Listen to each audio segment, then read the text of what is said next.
Estamos iniciando mais um programa Direito em Pauta. É o nosso 11º programa. 11º programa Direito em Pauta. E é uma honra recebê-los aqui.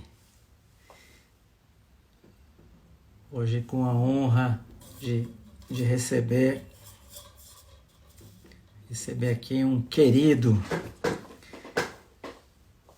Vamos aguardar os nossos seguidores. Já temos a Hélida e a Elizabeth, a Renata. Sempre uma honra recebê-los no nosso programa Direito em Pauta. Oi, querida. Programa Direito em Pauta, como vocês sabem, ele é feito em parceria com o jornal Granja News, passa também pelo YouTube no canal Granja Channel. E é um programa em que a gente trata das questões legais, das questões de direito, mas trata também das questões do dia a dia, do cotidiano, procurando não ter uma linguagem técnica, uma linguagem voltada só para o advogado. Caio Abdala, grande Caio, Alessandro, Mônica, Claudomiro, muito obrigado por tê-los aí, Berenice. Estamos aguardando os nossos seguidores. O programa de hoje nós trataremos direito digital, internet e poder, a visão da modernidade líquida de Bauman. Esse programa seria feito com o Dr. Coriolano Camargo, fera no assunto, mas infelizmente ele teve um problema de saúde, nada grave, está bem, só uma indisposição, e aí por precaução, nós decidimos adiar o programa com o Dr. Coriolano Camargo para falar da direito digital, internet e poder. E eu já tinha a live programada para fazer com o Giovanni e a gente só antecipou essa live para encaixar em razão da ausência do Dr. Coriolano. Para todos ficaram preocupados, fiquem tranquilos, o Dr. Coriolano está bem. Teve um mal súbito, um pico de pressão, um desconforto, mas está bem, graças a Deus nada grave. Então a gente vai remarcar o programa com o Dr. Coriolano, um grande amigo. Desejo melhoras, apesar de ele estar bem. E estou aguardando só o Giovanni Pietro Morello Porto. Hoje a live é uma live caseira. Giovanni Pietro é advogado, pós-graduado em processo civil, gestor do escritório Salvatore Morello Advogados, do qual eu me orgulho muito de fazer parte, e dizer que a gente vai bater um papo hoje, o tema já de estudo, né? Diálogo livre, pandemia cotidiana e direito. É o nosso 11º programa. Giovanni já pediu para entrar, eu já vou recebê-lo e dizer que aí do tema diálogo livre é exatamente para a gente bater um papo descompromissado, mas um papo verdadeiro e trazendo para vocês a visão dos escritórios de advocacia do momento. Dizer que é com muito orgulho que eu recebo Giovanni Pietro Morello Porto. Boa noite, Giovanni. Bem-vindo ao nosso 11º programa Direito em Pauta. Boa noite a todos que estão nos assistindo. Muito prazer pelo convite, doutor Constantino. Fico muito honrado, apesar do motivo, né? A nossa antecipação não ter sido o melhor motivo. Desejo melhoras até ao doutor Coriolano, espero que fique bem logo. Mas essa antecipação veio também muito bem a calhar. Fico muito honrado em fazer parte desse projeto que eu tenho acompanhado desde o começo e tem sido muito bom e esclarecedor para todos. Muito obrigado mesmo. Na verdade, é uma honra para nós, do Direito em Pauta, recebê-lo, não só pela sua competência como advogado, mas pela sua hombridade, pela maneira como você toca a vida. Vamos lá? Bom, vamos começar tratando, a gente vai falar de vários assuntos. O tema é diálogo livre para tratar de vários assuntos. E eu queria começar com um assunto, essa introdução é assim, nesse momento de pandemia, a gente teve problemas dos mais diversos, tanto no aspecto jurídico, como no aspecto pessoal, nas relações interpessoais. Um dos problemas que a gente enfrentou na pandemia foi com relação aos eventos e às cerimônias, aquilo que a gente tinha aí programado para acontecer, e pela pandemia nós fomos surpreendidos com a proibição de que esses eventos, essas cerimônias e essas reuniões de pessoas acontecessem. E entre eles a gente tem o casamento. E aí o Giovanni viveu na pele o adiamento do casamento, que estava previsto para 18 de abril. Se eu errar a data, você me corrige. Estava previsto para 18 de abril. Em razão da pandemia, houve um primeiro adiamento, um segundo adiamento, e me parece, não tenho certeza, nem sei se eu poderia entrar nesse tema, um terceiro adiamento. Então, a pandemia, ela traz consequências para algumas pessoas vividas na pele, e para outras de uma maneira mais ampla e não tão à flor da pele, como eu disse. Giovanni, me fala um pouco. É isso mesmo? Você teve o seu casamento adiado por 3 vezes? Vamos lá. Na verdade, foram 4 adiamentos, tá? Esse é o quarto já. Nós começamos com ele marcado para abril desse ano. Logo ali de início, a gente já soube que não daria, chegando perto da data, porque realmente era o auge da pandemia, né? O início de tudo, pelo menos aqui no Brasil. A gente começou a parar as atividades, salvo engano, em 16 de março. Então, ali realmente era muito, muito claro que isso aconteceria, então foi uma alteração até tranquila de se fazer. Depois, né, que começaram as alterações maiores. Passamos para agosto, 21 de agosto. Também, apesar de a gente não ter chego ainda, a expectativa era muito baixa de acontecer. Tivemos uma remarcação para novembro, que aí depois, se for o caso, eu explico melhor por quê, mas a gente já teve que adiar de novo agora para o ano que vem. Esse foi o cenário. E dentro dessas alterações tem bastante coisa interessante para a gente comentar, tanto do aspecto jurídico dessa situação toda, quanto do aspecto realmente prático da vida do dia a dia e psicológico mesmo. Mas, a princípio, foram esses 4 adiamentos aí que a gente já está enfrentando. Tá. E esses adiamentos foram por vontade própria, ou você, em algum momento, pela situação, se viu obrigado ao adiamento? Foi por precaução ou por proibição, proibição legal, por impedimento dos órgãos públicos? Tá, vamos lá. Eu não sei se já cabe aqui, mas acho que a gente já pode começar a entrar, acho que o pessoal está entrando ainda, mas a gente já pode começar a tratar. Fica à vontade. Mais claro. Tem algumas questões que a gente tem que entender por conta da pandemia e sobre a pandemia, né? Quais são essas questões? Então, por que essa data pode ser alterada? Por que eu posso alterar o meu casamento, por exemplo, que foi o que aconteceu, né?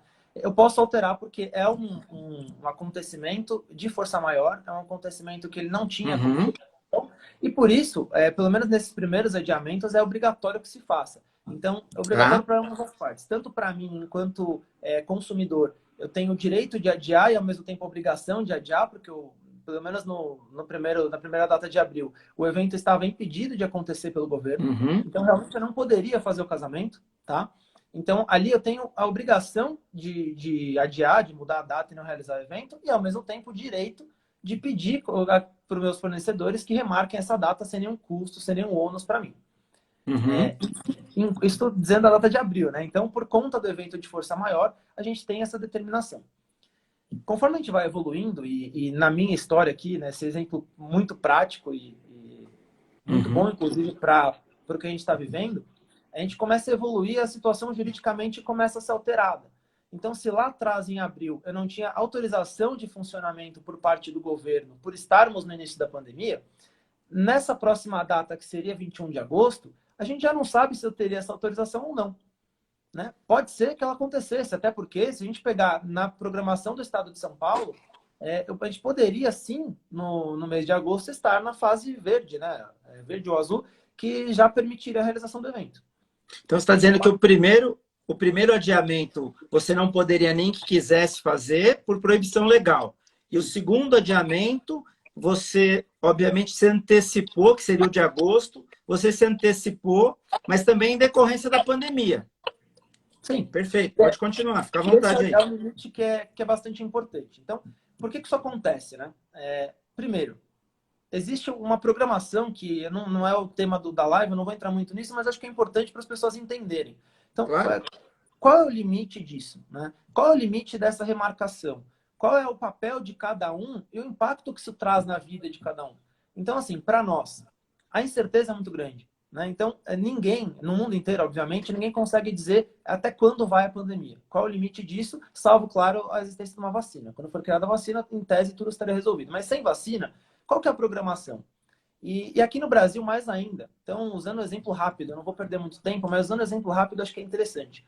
Se a gente pegar a pandemia do coronavírus na Europa, por exemplo, claro que vendo de fora, né, não dá para usar exatamente o que eles fizeram, mas olhando de fora, a gente consegue perceber começo, meio e fim. Fim, entre aspas, porque em tese ainda não acabou, né? Na prática ainda não acabou. Mas consegue entender um começo, meio e fim. Então, a pandemia vem lá do começo do ano, isso na Europa, perto, em meados ali de janeiro.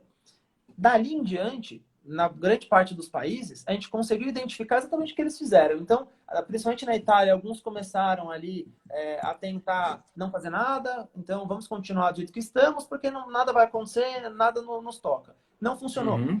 Eles perceberam que isso não estava funcionando, alteraram para o início do isolamento social. Ok. Esse isolamento social também não estava resolvendo, partiu-se para o lockdown. Ok? Eu estou sendo bem genérico para a gente ter muito tempo. Então, iniciou, a pandemia começou, tentamos não fazer nada, não funcionou, o lockdown. Ok. Feito o lockdown, se manteve esse lockdown até que os números começassem a reduzir. E com o início da redução dos números, depois que a situação ficou controlada, se começou a reabrir. Ok? Esse cenário todo foi feito entre janeiro e abril, dá para se dizer. Começou ali em abril a reabertura. 4 meses, vai, praticamente. Tá falando da Europa, né? Na Europa, sim. Perfeito. Se a gente traz esse... Então, por que eu dei esse exemplo da Europa? E nesses 4 meses, as pessoas conseguiram identificar um movimento. Então, estamos em lockdown, mas os números estão baixando. A situação está mudando. Então, eu consigo ver uma luz no fim do túnel, eu consigo me programar. Quando a gente pega esse modelo europeu, esse modelo genérico europeu que eu criei, e traz ele, transporta ele para o Brasil, a gente já não consegue ter essa mesma clareza. Por quê? Primeiro, apesar de nós termos um país em proporções continentais, não tivemos em nenhum momento, desde o início da pandemia, nenhum tipo de uniformidade no país inteiro. Isso já começa a trazer uma insegurança jurídica em cenário nacional no que tange à jurisprudência. Eu estou tratando bem da questão jurídica agora. Além disso, a pandemia aqui começou de forma mais acentuada em meados de março. Nós já tínhamos o exemplo europeu que começou em janeiro, ok? Nada foi feito até lá. Quando a pandemia chegou aqui em março, também não teve um combate, um protocolo de combate que fosse aplicado a todos. Então isso já gera um problema gigantesco para controlar os efeitos que isso vai trazer, porque não tem um protocolo. Cada estado fez do seu jeito. Um estado fez lockdown, outro estado não fez nada, outro estado resolveu reabrir, o governo federal mandou para a rua, enfim. Não tivemos um protocolo de combate. Tem a história da gripezinha, não é gripezinha, toma cloroquina, não toma cloroquina, é exploração política. Como sempre, a gente acaba tendo desvirtuamento de coisas sérias por disputas do nós e eles, aquela história de sempre. Exatamente. Pode continuar. E o que isso traz? Que é o ponto que eu quero chegar. Não existe para nenhum dos moradores, dos consumidores, para nenhum de nós aqui no Brasil, uma expectativa do que vai acontecer. Né? Então, assim, aqui em São Paulo, mais precisamente, nós tivemos ali uma programação que também foi alterada. Em uma semana dizia-se que tinha um lockdown previsto, na semana seguinte estava todo mundo liberado para ir para a rua. Mas, efetivamente, o que aconteceu? Ninguém sabe. Por que isso nos afeta, então? Não tem como a gente ter certeza do tempo de duração. Não tendo certeza do tempo de duração, eu não tenho segurança jurídica para dizer meu evento vai acontecer em agosto. Se eu não tenho essa segurança jurídica, como é que eu faço para prever, nem eu enquanto consumidor, muito menos o fornecedor? Como o fornecedor vai conseguir prever que em agosto ele vai conseguir prestar o serviço? Ele não tem como prever. Ao mesmo tempo que, entretanto, ele precisa garantir que ele vai prestar o serviço para mim. Entende? Então, por que isso gera um problema muito grande? É o que eu estava dizendo. Lá em abril, eu tinha certeza que eu não ia ter o evento. Em agosto, eu já não tinha. E se eu tivesse optado por não remarcar meu casamento, os meus fornecedores, eles precisaram me garantir que eles vão prestar meu serviço em agosto. Porque o governo pode permitir que isso aconteça. Né? Então, o primeiro ponto é esse. Então, é uma resposta mais construída, mas respondendo a sua primeira pergunta. Sim, tá. A primeira remarcação, ela foi determinada pelo governo porque não tinha condições de acontecer. A segunda, que seria para agosto, realmente eu e a Patrícia, minha noiva, nós nos antecipamos, já entendendo e prevendo que agosto seria muito complicado, e optamos por fazer essa alteração, levando o casamento para dia 7 de novembro. A terceira alteração, que é essa última, já foi por uma outra questão. Então, nós tivemos um problema muito sério com um dos nossos fornecedores, que fechou. Ele encerrou as atividades, exatamente por isso que eu estou dizendo, pelo menos o feedback foi esse, das incertezas. Nós não temos, a resposta foi: não temos como ter certeza de que mês que vem nós vamos retomar as atividades. Porque não existe um protocolo. O protocolo que está sendo feito, ele não garante que o controle vai ser adequado. Então, pode ser que chegue em novembro, por exemplo, e nada aconteça. Tá, vamos lá. Então, você está dizendo que você teve o primeiro adiamento obrigatório, o segundo adiamento pela insegurança, que aí também, na minha visão, estaria dentro do embasamento jurídico da força maior. Aí você teve o adiamento de novembro por decisão sua e da sua noiva, da querida Patrícia. Tá, e aí você teve um percalço no meio do caminho.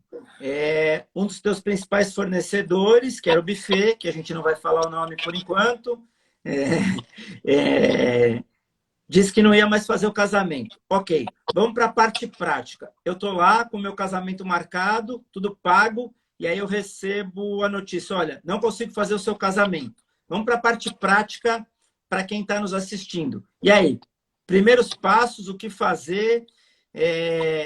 Me parece que você conseguiu uma negociação. Ok, para quem está na mesma situação, de uma maneira objetiva, o que fazer? Vamos lá, qual é o primeiro passo? Eu recebo a notícia de que o meu casamento que está pago, ou a minha festa de 15 anos, ou o meu noivado, ou a festa do meu filho, ou qualquer outro evento, não vai acontecer. Aí já não é mais por impedimento de isolamento, lockdown, é por problema com o seu fornecedor. Vamos lá, o que tem que ser feito? Qual é a sua orientação, já que você viveu isso na pele?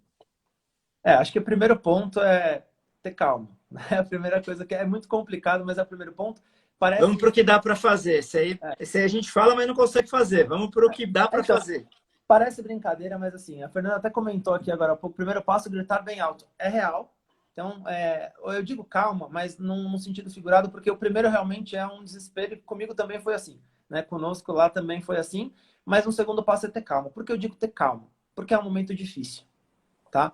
Então, muitas vezes, a regra do livro não é o que vai te ajudar nesse momento. Pelo menos não no primeiro momento de combate.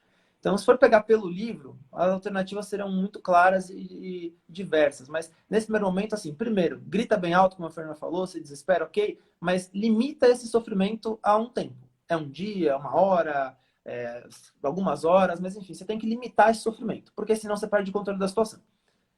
Passado esse primeiro momento, qual é o ponto 2? Resolver.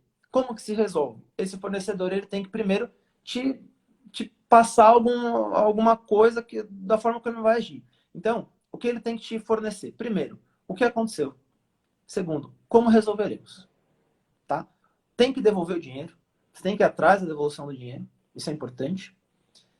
Mas nem tudo vai ser feito na letra da lei, vamos dizer assim. Tá. O que você está dizendo, então, é que, de forma prática, eu, antes de bater com os dois pés na porta e falar: eu tenho aqui um código do consumidor e eu tenho aqui um advogado, você diria que a gente tem que negociar. É isso que está dizendo? É buscar a negociação. Então, fica, para quem está passando pela mesma situação, a Daiane está dizendo que a festa de 15 anos da filha iria acontecer em junho, setembro e agora dezembro. Estamos preocupados também. Daiane, fica para você a dica do Giovanni, que viu isso na pele. Se der alguma coisa errada, e eu espero que não dê, o primeiro passo é tentar negociar. Se você tiver sucesso, bem. Cheguei lá na porta do buffet e aí eu sou recebido com um problema seu. Infelizmente, eu quebrei. A culpa não é minha, a culpa é do governo. Aí, para quem é advogado, fato do príncipe. Ok. E aí, qual é a sua orientação? Sobrinha. Desculpa, Daiane, a festa da sobrinha. Eu acho que é por aí. Então, o primeiro momento é ter essa calma e buscar o diálogo, porque, de fato, assim, claro que nós temos fornecedores picaretas e muita gente vai tentar ganhar em cima dos outros nesse momento. Isso é verdade. Mas nesse primeiro impacto, nesse primeiro contato, a ideia é tentar solucionar. Tá? Como que soluciona isso? Se você for uma pessoa que consegue ter essa calma que eu falei, esse é o ponto 2, você pode tentar esse diálogo sozinho. Isso é bastante tranquilo, depende muito do seu fornecedor, mas é uma coisa que dá para ser feita. E sempre muito importante não estar com a lei debaixo do braço para só utilizá-la. Quando a gente fala de acordo, é exatamente por aí. Então não é pegar a lei e falar, eu tenho direito, me faz, cumpra o que está dizendo na lei. Mas utilizar essa lei como base, porque ela tem que ser cumprida assim, mas tentar o diálogo, porque é um momento difícil para todo mundo. E aí, andando um pouco mais, avançando, quais as possibilidades? Primeiro, e é uma coisa que no começo, lá atrás, quando a gente resolveu casar, lá no noivado, que a gente pensava, vamos ter uma assessora ou não vamos ter uma assessora? Eu não entendia muito bem para que ela serviria de tanto, né? Se seria tão importante ou não. E hoje eu digo muito claro, tenha uma assessora, se você puder, claro. Mas tenha uma assessora, é uma profissional que vai te auxiliar muito. E, num segundo momento, tenha um bom advogado.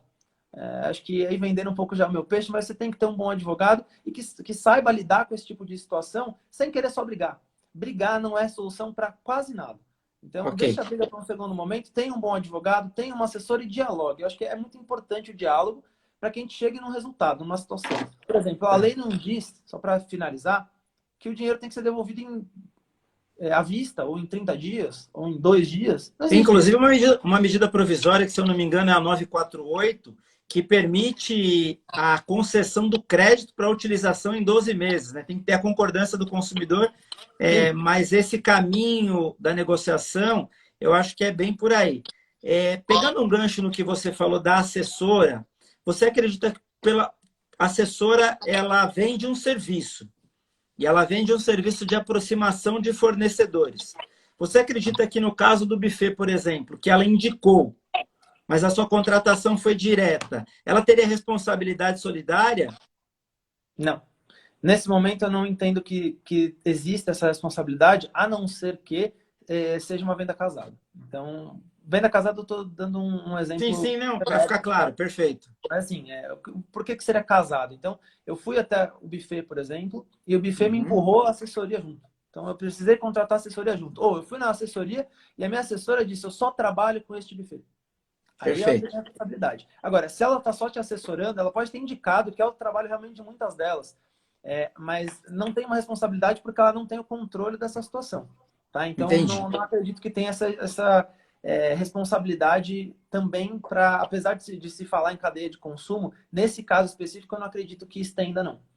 Tá. Então, quem está passando pela mesma situação, mantenha calma, tenta negociar. Se não conseguir negociar, a gente tem meios jurídicos, a gente tem que verificar a questão da medida provisória e ter em mente que a pandemia afeta os dois lados da relação, não só o consumidor, mas também o fornecedor, e tudo passa por uma questão de equilíbrio e bom senso. Eu acho que, com relação a esse tema, eu acho que está bastante claro, você deixou as orientações para quem passa pela mesma situação. Então, a gente tem tanto suporte jurídico para assegurar os adiamentos pela força maior, a gente tem a possibilidade de negociação, e se a negociação não acontecer, a gente tem meios jurídicos para tentar buscar e fazer valer os direitos de devolução dos valores, entrar numa seara de dano moral em razão do casamento não ter acontecido. Eu estava lendo até uma pesquisa, eu não vou lembrar o percentual agora, mas uma parte dos casamentos adiados, espero que não seja o seu caso, uma parte dos casamentos adiados não vão acontecer mais. Então, quer dizer, o dano que você causa para essas pessoas, o adiamento, causou um dano de o sonho ter acabado, por diversos motivos que não é o tema do nosso diálogo. Mas, de qualquer forma, o que eu quero trazer é que há sempre, em qualquer tipo de prática que não entrega aquilo que está previsto, há sempre um risco de o dano ser muito maior, né? A água escorre pela mão e a gente não sabe aonde vai dar.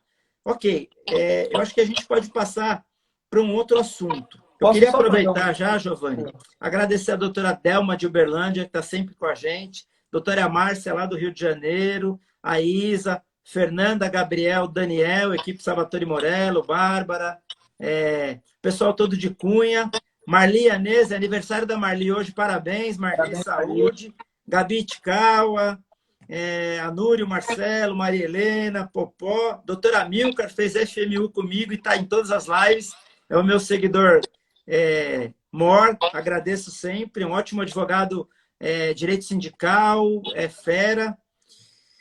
Luiz Antônio, a Beth lá do Rio de Janeiro também. Vanessa Oliveira, grande Vanessa, saudades de você. Patrícia Padial, vamos lá. Vamos mudar um pouco de assunto. Vamos falar um pouco de escritório de advocacia. O que você acha que vai acontecer com os escritórios de advocacia? Como eles ficarão no pós-pandemia? Mudando de assunto, já que o nosso tema é diálogo livre, vamos caminhar aí por vários assuntos. Bom, primeiro assim, um impacto que acho que ninguém esperava, né? Uma pandemia que eu, pelo menos, na minha história de vida, nunca tinha passado por nada parecido. Uhum. E no início, realmente, foi muito chocante. E eu acho que, a partir daí, o nome é adequação, é adaptação. Uhum. Né? Então, acho que ter essa adaptação vai ser primordial para todos. E não tenho dúvidas, pelo menos pelo que eu entendo, de que será, sim, uma revolução na advocacia. Não só na advocacia, como você tem visto em todas as grandes empresas, tem revolucionado e alterado em grande monta a sua estrutura, o seu modo de trabalho, a forma de fazer reunião e exigido que os profissionais se adequassem mesmo. Aí eu trago até um exemplo, de novo, prático meu. Eu tinha uma dificuldade muito grande em visualizar essa mudança. Né? Visualizar essa alteração pela pandemia, que é, por exemplo, o home office.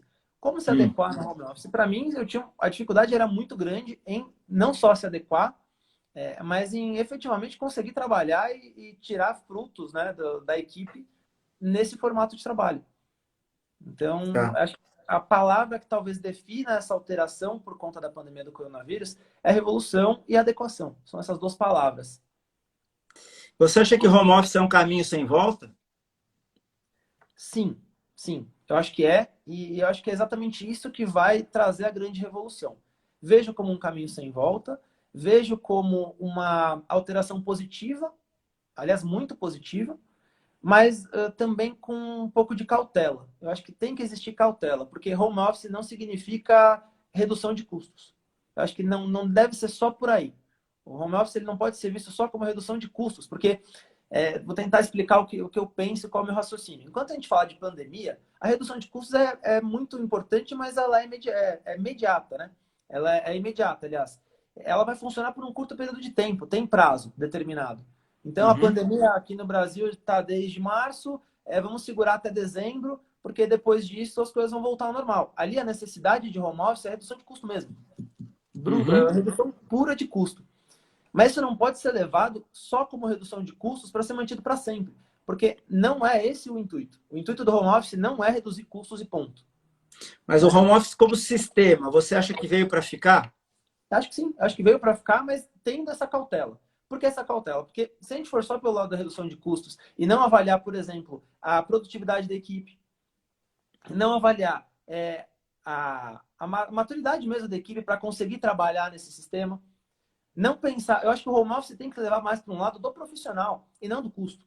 Por isso que eu acho que ele vem sim como veio para ficar, mas tentando exemplificar, colocando numa forma bem coloquial, eu acho que ele pode ser um divisor de águas mesmo das empresas daqui para frente. Ele pode servir para otimizar demais a forma de trabalho, mas ele também pode servir para levar muitas empresas para o buraco. Para tirar toda aquela efetividade que existia na administração presencial e no trato diário com as pessoas e levar isso para uma plataforma completamente digital que te distancie da sua equipe, que te distancie do seu cliente, que distancie as pessoas e isso acabe com o seu negócio. Por isso que eu vejo com muita cautela. O que você falou do distanciamento, me parece, se eu entendi bem, doutor Ricardo Monteiro, grande advogado, conflito entre network e home office, como administrar? Não sei se é isso que ele quis dizer, que vai um pouco nessa linha do que você está dizendo, né? Que você tem um distanciamento e um afastamento. E, ao mesmo tempo, você cria essa dicotomia, né? Eu acho que sim, é exatamente por aí, porque em muitas profissões a gente até talvez consiga gerir isso de uma forma mais fácil, mas não tem como tirar esse trato da pessoa mesmo. Então, realmente, é o que a Elizabeth está falando, gerenciar o distanciamento. aprender a gerenciar esse distanciamento é exatamente o grande desafio. É exatamente isso. É o grande desafio que a gente passa. Por quê? Porque se a gente não tiver esse trato, né, e não souber fazer isso, não tiver esse gerenciamento correto, a gente pode se distanciar. E aí o que era para ser uma coisa positiva, e que era para ser uma coisa muito boa, ela passa a ser negativa, porque você perde qualidade, você perde muitas vezes comprometimento, e não é nem por uma questão de vontade do profissional, mas ele fica mesmo, entre aspas, largado, e isso não traz benefícios, traz malefício. Então, por que eu digo isso? Quando a gente fala que o home office vem para ficar, sim, eu acho que ele vem para ficar, mas ele deve ficar só quando existe essa possibilidade de gerenciamento, porque senão ele não vai te ajudar em nada, ele vai te prejudicar. Tá. Você acredita que grandes corporações, elas, como sempre, elas estão se aproveitando do momento da pandemia para utilizar o home office só como redução de custo? E aí, emendando na pergunta, se eu não me engano, é do Reinaldo, como fica a jornada de trabalho no home office? Eu até vou... O que acontece é assim, eu estou trabalhando em home office. Eu tenho trabalhado muito mais. Então, a gente vai falar de pontos positivos e pontos negativos. O ponto negativo é que eu trabalho muito mais, porque eu não tenho a separação, por mais que eu esteja num ambiente adequado para trabalhar em home office, eu não tenho a separação do casa-trabalho. Mas eu tenho também ponto positivo de que eu abro a porta do meu escritório e eu já chego, enquanto que no escritório tradicional eu tinha despesa com combustível, eu tinha uma hora e meia de trânsito, eu tinha risco para minha segurança e integridade física de estar na rua, eu não tinha convívio com os meus familiares como eu tenho. Então, o que acontece é assim, a questão da jornada de trabalho no home office, para voltar para a pergunta, ela tem que ser limitada. Então, é assim, eu posso controlar a jornada em home office? Posso. A empresa pode controlar. O que a gente precisa entender é que home office não é a minha casa. Eu só transformo a minha casa no meu local de trabalho. Mas as regras para este local de trabalho, elas continuam sendo as mesmas. A empresa continua, o empregador, a empresa, o seu tomador de serviço, ele continua sim podendo exigir o cumprimento de jornada, ele pode implantar ferramentas de controle, seja pela digital, seja por programas no seu computador, para saber se você está linkado ou não. Então, assim, há sim controle de jornada. E aí é um questionamento. Então, eu teria direito à hora extra? A minha opinião pessoal é que sim. Você teria direito à hora extra.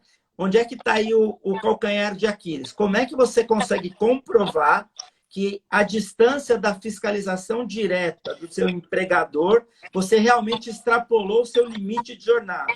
Em outras palavras, como é que eu comprovo que à tarde eu não fiquei assistindo Netflix para trabalhar à noite? Então, se você conseguir demonstrar, enquanto empregado, que você efetivamente extrapolou o seu limite de jornada trabalhando, você tem direito à hora extra. O lado inverso da moeda é que se o empregador conseguir desconstituir esta prova de que você não esteve à disposição durante todo o dia, porque você tem a liberdade de sair, a gente não fica algemado ao computador, a gente não fica algemado. Então, eu posso sair da minha estação de trabalho e brincar com meu neto, por exemplo, com meu filho, ver a minha namorada, assistir Netflix ou fazer qualquer outra coisa. Então, eu acho que, para resumir a questão da jornada de trabalho, ela sim pode ser controlada, mas a questão de prova disso é que me parece frágil no modelo home office. O que você acha, Giovanni? É exatamente isso. Falando exatamente dessa questão, ela é frágil, ela é muito difícil de controle, mas eu vou mais além. E é por isso que eu digo que tem que ser visto com cautela. A ideia de se fazer um home office, de se partir para um home office, é mudar completamente o pensamento. É mudar completamente o seu embasamento. Tá? Então, a sua matriz vai ser outra. Nem se deveria discutir controle de jornada. Esse é o ponto. Deveria se alterar o pensamento. Então, o que se busca não é assim, trabalharei 8 horas... Mas isso não é utópico? Você não está indo para a utopia? Então, Se nem, sim, se nem dentro do espaço que você tem o controle direto do empregador, você não tem essa consciência, tentar buscar essa consciência quando você não tem fiscalização, me parece o mundo ideal, mas também me parece utópico. Mas vamos lá, então, desculpa ter te concordo. interrompido, mas vamos lá. Eu concordo. Ele beira a utopia? Sim, beira a utopia. Mas qual que é o ponto? E é por isso que o que tem que ser alterado é a premissa. A premissa tem que ser alterada. Eu não estou dizendo de efetivamente chegar num ponto que a gente fique só com o bom senso, né? Mas que se altere a premissa. Quando você parte para o home office, as benesses que isso traz para o empregado, realmente elas podem ser muito grandes. Assim como as benesses que ela traz para a empresa também podem ser muito grandes. A empresa pode economizar, reduzir custo, reduzir espaço físico. O empregado, de fato, vai reduzir tempo no trânsito, ele vai conseguir acordar e chegar direto no seu escritório. Ele tem muitas benesses para ambos os lados. Só que a gente não pode continuar num home office que tem tantas benesses preso na CLT que fala em 8 horas diárias de trabalho. A premissa está errada. É utópico pensar nisso 100%, né, in natura? Com certeza é utópico. Mas se a premissa for alterada, a gente vai sair de um controle de horário e vai partir para um controle de resultado. O que vai se Que é o que esperar é a a, entrega do resultado. é o que a Entendeu? E Fernanda não está o falando controle de aí, que horário. o que importa é o rendimento e Exatamente. não, e não a jornada. Na Exatamente. Claro. verdade, eu só queria fazer um parênteses com relação a esse assunto. Esse é o modelo que eu defendo. Eu defendo que o modelo CLT, que é o modelo patrão e empregado, é um modelo superado.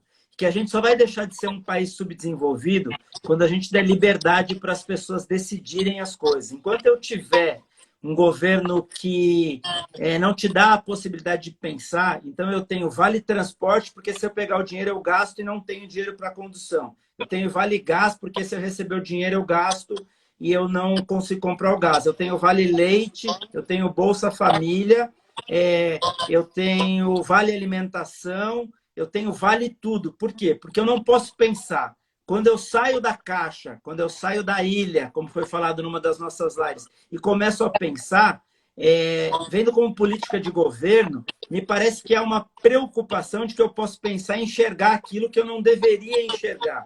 Então, por que eu sou contra o modelo CLT? Eu não sou contra 13º. É bem legal receber 13º e comprar presente no Natal e comprar peru. É bem legal você receber férias, você ter hora extra. Mas é mais legal ainda você se engajar na sua prestação de serviço e ganhar mais pela sua produtividade. É mais legal você ter a autonomia para falar assim, eu quero trocar de carro, respeitada a segurança e a medicina do trabalho, eu vou trabalhar 12 horas por dia porque eu quero trocar de carro. É uma decisão sua. Você tem que decidir isso. O governo não pode interferir na relação entre as pessoas. É liberalismo e é liberdade. Só que, para isso, eu preciso ter outros instrumentos, eu preciso ter educação. Só que se a gente não virar essa chave, como, por exemplo, o cooperativismo. Cooperativismo é o melhor modelo que existe. Só que eu não posso usar o cooperativismo para eu ser dono de uma cooperativa e transformar o empregado em cooperado, única e exclusivamente com o objetivo de economizar encargos sociais.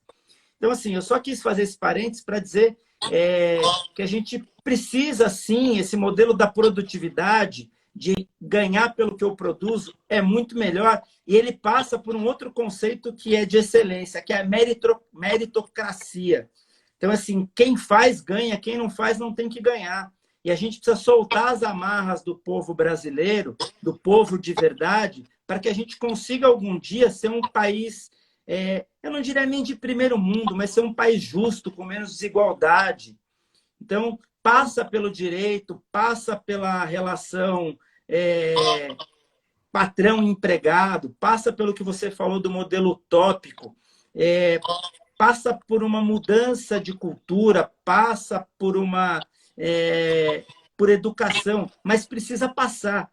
Passa por tudo isso. E aí, o meu grande embate, alguns advogados trabalhistas até que estão nos assistindo, meu grande embate é que eu escuto assim, você é maluco, você está só querendo defender o patrão, porque é óbvio que esse modelo o empregado vai ser explorado. Eu também acho, mas se eu não tiver a virada de chave para que a gente consiga mudar isso, a gente vai continuar sempre no mesmo modelo, que é um modelo superado, É assim, eu tenho clientes no escritório da área da saúde que aplicam o modelo de cooperativa e que o modelo dá certo. Só que o que a gente tem que ter, assim, não é interferência do Estado na relação entre os particulares, é interferência do Estado para quem descumprir as relações. Então, assim, eu tenho que ter um Estado forte para fiscalizar, mas eu não tenho que ter um Estado forte para interferir. Esse é o liberalismo que a gente defende. E aí vamos continuar no tema, porque senão eu fujo e aí eu entro... Não, mas é isso mesmo. Só para finalizar, eu acho que a relação é essa. E no final, assim, acho que qualquer que seja o assunto que a gente vai tratar, a gente sempre vai chegar num lugar que é como se fosse uma fórmula comum. Sempre a gente vai tratar de premissa. A premissa tem que mudar, a educação tem que mudar, isso em todos os aspectos, em todas as áreas. Porque em todas elas, se a gente pensar só em uma partezinha, isso não vai funcionar. Tá? A gente estava falando de casamento agora há pouco. No casamento, eu posso trocar minha data, certo? Posso trocar a data porque eu tenho direito na lei. Se a gente for pensar só no nosso direito de trocar a data, isso não vai funcionar. Porque o empregador também tem custo. O fornecedor também tem o custo dele. Ele também vai ter prejuízos. Trazendo para o trabalhista. Se eu for pensar que eu estou em home office, vou deixar conectada a minha internet o dia inteiro para conseguir ganhar hora extra, a premissa já está errada. Já caiu. Só com isso já caiu. Se o empregador for pensar que ele vai manter home office para economizar o vale transporte e para ter o profissional o dia inteiro, porque acontece muito isso já historicamente com o celular. Vou dar o celular da empresa com internet para você. O e-mail tem que ser respondido 24 horas por dia, tem que ser. Entendeu? Então isso já desnaturou completamente a intenção de você dar um celular para o funcionário. A questão realmente é de premissa. Então, por mais que isso pareça utópico, as coisas só vão mudar aqui em qualquer lugar, quando a premissa for alterada. Quando as pessoas entenderem que a gente tem que pensar diferente. O pensar fora da caixinha, ele tem que acontecer para o bem e para o mal. Tem que acontecer quando você vai poder economizar tempo de trânsito, mas também tem que acontecer quando você vai ficar um pouquinho mais, compensando pelo dia que você ficou um pouquinho a menos. Se não tiver essa alteração de premissa e de educação, a gente não vai a lugar nenhum. Perfeito. Queria registrar a presença aí nos assistindo, o grande orgulho do Dr. Regis de Oliveira. Dr. Regis de Oliveira é um dos grandes juristas do nosso país. Obrigado pela presença na nossa live. Aproveitando, agradecer a Miquela, que está lá da Itália nos assistindo, a Rita, a Luciana, a Aida, Dr. Rui Cabral, que já fez live com a gente, Isabelle, que está para ganhar bebê, o Carlos, Tomás, Consultivo Digital, Maria Morello, Viviane, Henrico e Nádia, Murilo e Rodolfo, o Joe, o Bira trabalha com vinhos, é o nosso fornecedor de vinho. Eduardo Scavone, boa noite, Eduardo. Eduardo faz lives todos os domingos ao meio-dia, é um ótimo cantor que alegra os nossos domingos. Vamos mudar de novo de assunto, Giovanni. Eu tenho percebido que nessa live o pessoal está participando bastante, comentários da Nath, Rodolfo, outras pessoas aí comentando. Muito obrigado para todos que estão comentando. A gente vai tentar, dentro do possível, aí, acompanhar os comentários. Não sou muito bom nisso, mas estamos caminhando. O que todo mundo está dizendo, Giovanni, é que a educação pode transformar. É exatamente isso. Passa pela educação. Milene Viscardi, obrigado. Vamos lá. O que você diria para um advogado recém-formado? Em poucas palavras, não é para você discursar por uma hora. Eu sou recém-formado, acabei de sair da faculdade. O que você diria para esse advogado? Cara, muda de ramo, que esse país só tem insegurança jurídica, ou transforma a insegurança jurídica na limonada. E aí? Eu acho que primeira coisa que é um pouco piegas, mas eu acho que é importante da gente ter e é uma coisa realmente que acontece. Nunca pare de estudar. Esse é o primeiro ponto para o recém-formado. Volta para a educação, né? Faz parte. Sim, isso independe de pandemia, do momento, independe do assunto. Nunca pare de estudar, porque nunca vai se chegar num ponto que ele sabe tudo. Eu já sei de tudo, eu não preciso mais evoluir. Isso não existe. Então, o primeiro ponto é esse, nunca pare de estudar. Eu não estou dizendo para fazer um mestrado, para gastar. Cada um dentro da sua possibilidade, não pare de estudar. Não pare de ler, não pare de estudar, não pare de conversar. Acho que a evolução tem que ser constante, senão fica para trás. E o segundo ponto, eu acho que é não desista. Isso não tem... acho que é isso. Não desista porque só depende do advogado. Ok. Então, passa por estudar, estudar, estudar.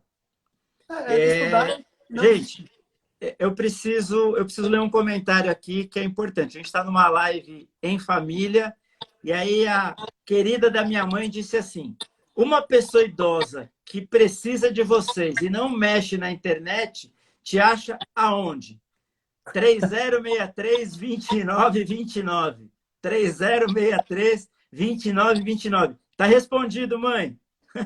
Vamos lá, gente. Vamos em frente. Carol Papaz, bem-vinda. Salvatore. Rose querida, estamos com saudade de você. Volta, volta. Bora lá. Dá para fazer fortuna na advocacia, Giovanni? Vou poder responder isso um pouco mais para frente, daqui a uns anos, mas eu imagino que sim. Acho que dá sim. E depende disso que eu disse agora há pouco. Depende de ter um objetivo, né?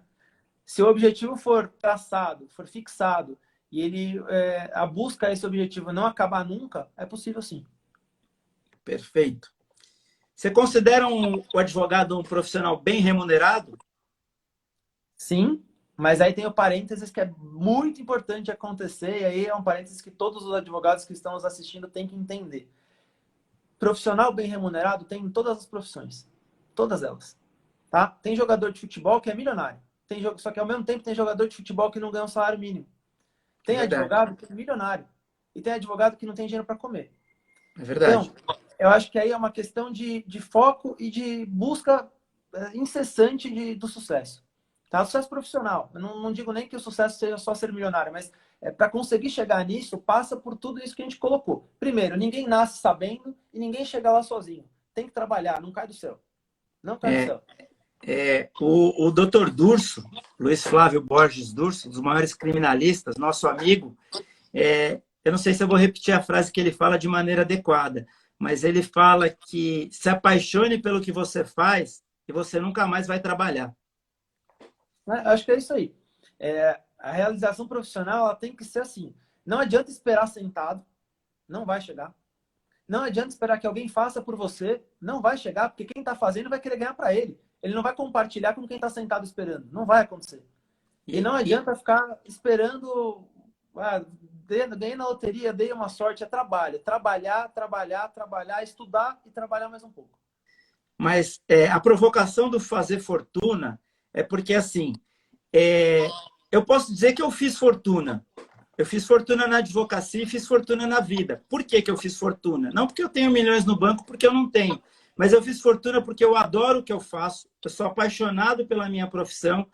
Meu maior orgulho é conseguir ajudar qualquer pessoa no escritório, quando a gente consegue resolver o problema de alguém. Eu tenho uma família maravilhosa, eu já tenho um neto, e a fortuna, a advocacia faz fortuna como qualquer outra profissão faz fortuna, porque eu acho que a gente tem que tirar o conceito do dinheiro ligado diretamente ao trabalho. Dinheiro é consequência.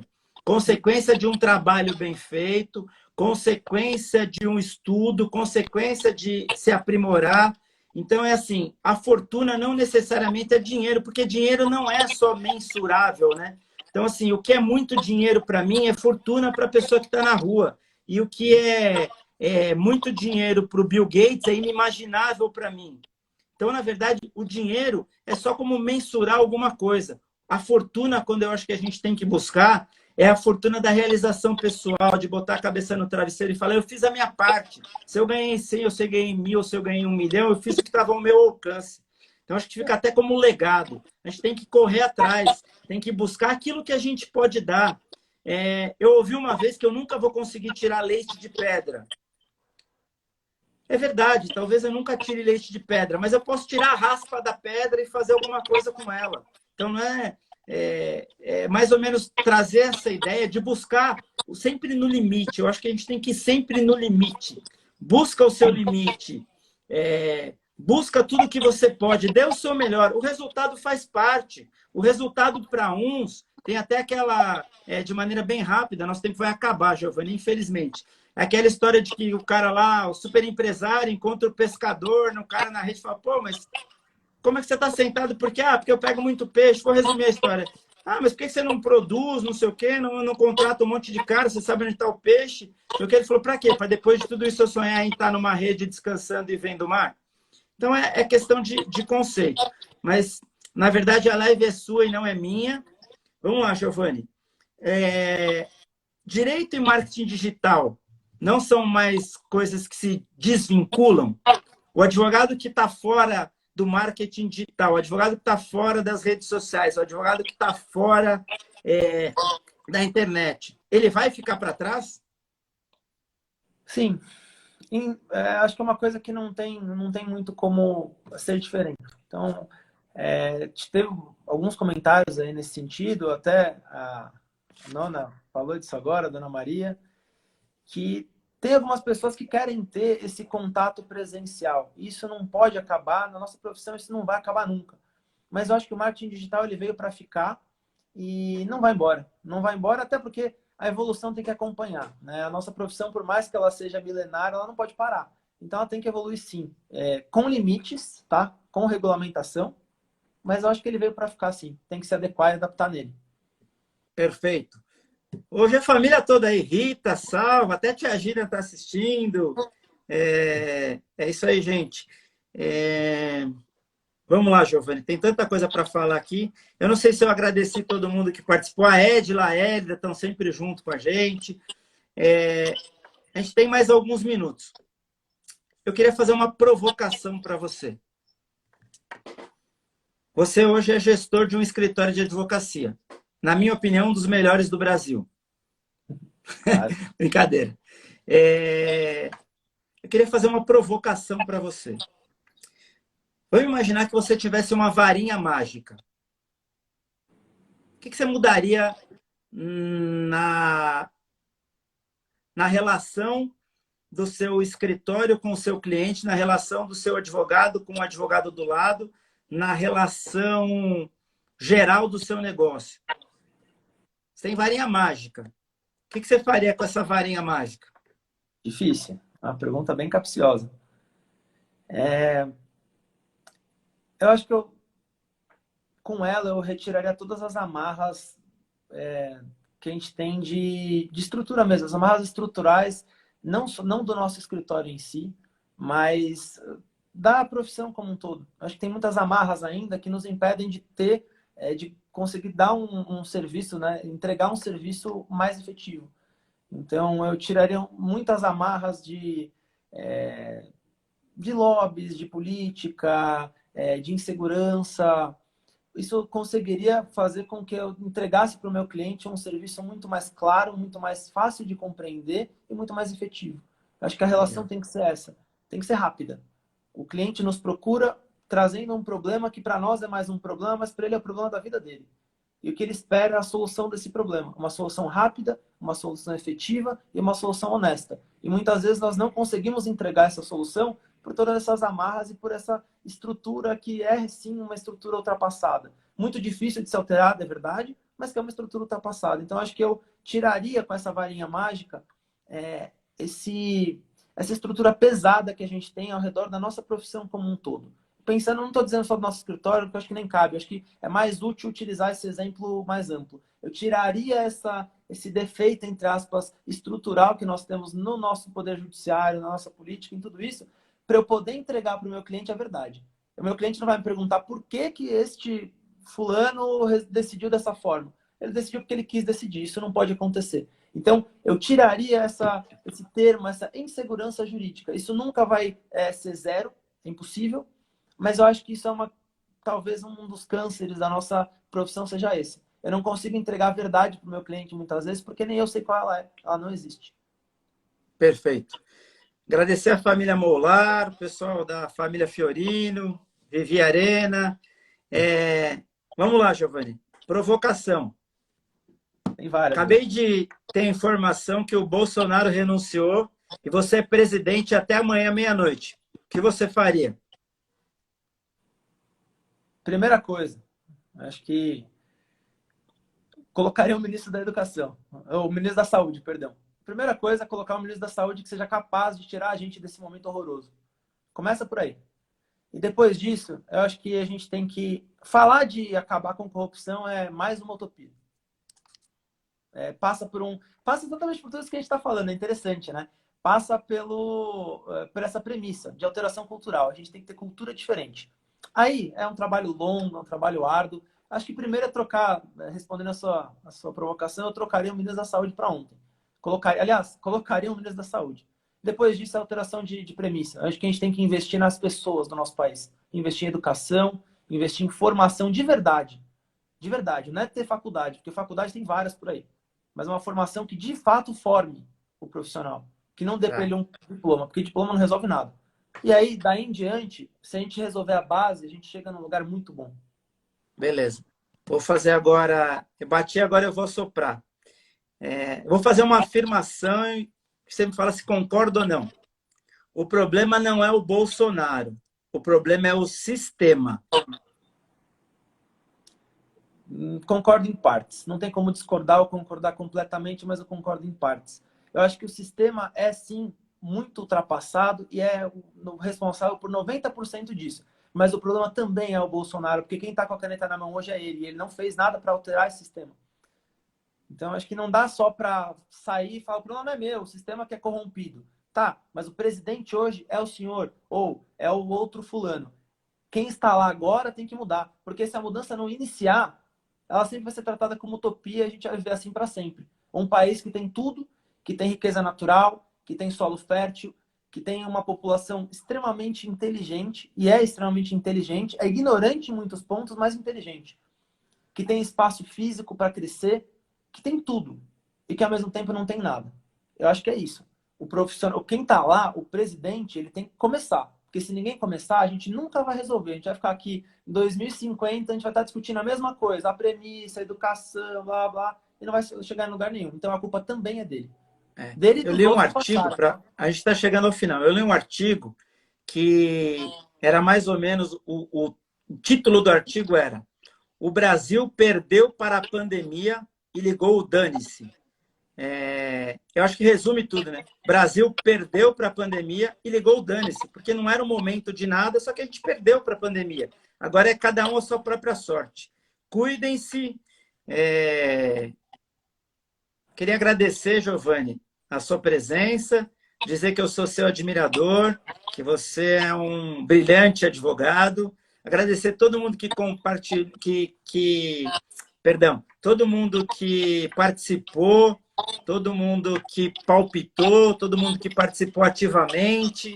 Dizer que o próximo programa a gente vai falar de ações de divórcio, guarda, alimentos, investigação de paternidade e os impactos da pandemia nesses assuntos com o professor Alexander Zakimi, fera no assunto. Não percam o próximo programa.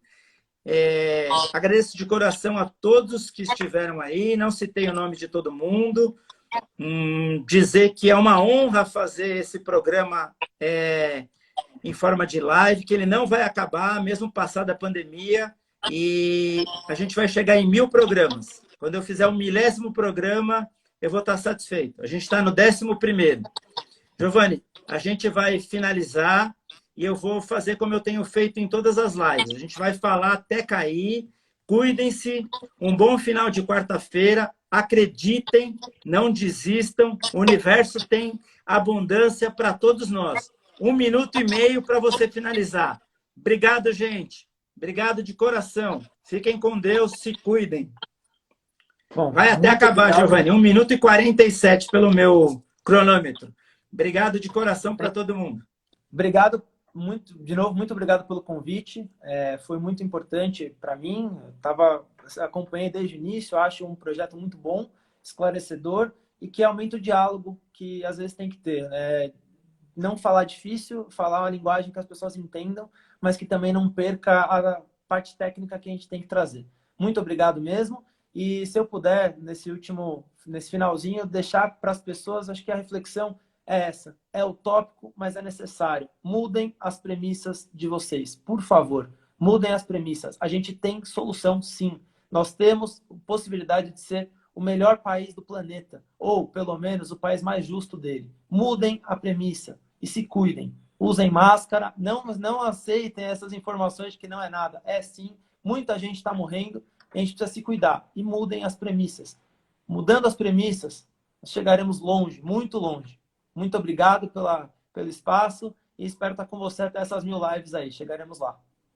Com certeza. Conto com vocês. Vocês precisam continuar assistindo, gente, senão eu não chego. Estou na 11ª. Falta 989, é isso? 989. Vamos chegar. Quando tiver 1000, a gente faz o churrasco do Salva. Obrigado, Ângelo. Obrigado, Eduardo. Patrícia, te amo. Fiquem com Deus. Valeu, gente. Obrigado para todo mundo mais uma vez. Gratidão, esperança. E vamos para cima que a gente pode tudo. Vamos para cima que a gente pode mais. Cada um de vocês é responsável por ser feliz. Bora, gente!